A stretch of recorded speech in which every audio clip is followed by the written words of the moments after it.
Hello, friends. I'm at Mount Hope Cemetery in Bangor, Maine, USA. Just walking along looking for subject matter for videos before it gets dark here. This is a beautiful part of the cemetery. It overlooks a couple ponds and it's where it starts to go uphill. But I happened to walk by this big monument and it kind of stood out to me because it looks a lot different from the other obelisks in the area. It says J.S. Wheelwright, died October 27, 1895, age 74. Susan A., wife of J.S. Wheelwright, died December 6, 1875, age 56. But then I noticed this groundstone next to it, and I kind of wondered what the story was behind it, because there's two different last names on it. And the first one says Storer Wheelwright Bird, February 1903 to October 1904.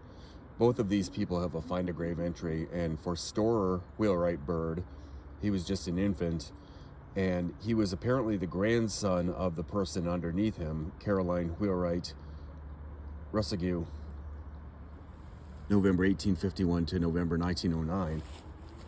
The story is that Storer was the son of Caroline's daughter Ellen,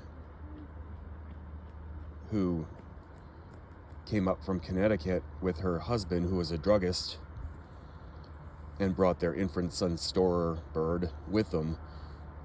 The boy caught ill with bronchial pneumonia and died here in Bangor while on the visit to see his grandparents. You can see that his grandmother, Caroline Wheelwright Rossouw, died in 1909, 5 years later. So her find a grave entry also has a newspaper article. By 1909, she was divorced from Storer's grandfather and very despondent. She was living in Jamaica Plains in Boston, Massachusetts, and she poisoned herself, committed suicide. Storer's mother, Ellen, at that point may have also been divorced or widowed because she was living with her father, and because Carolyn couldn't see her daughter on a regular basis, she left in the suicide note that she couldn't live without her Ellen. So tragically, Carolyn took her own life in Boston, Massachusetts in 1909. Her daughter and the mother of Storer actually lived to the 1960s. So I'm glad I took a moment to actually read the articles, because it makes for a fascinating story. R.I.P. to Storer and his grandmother Carolyn.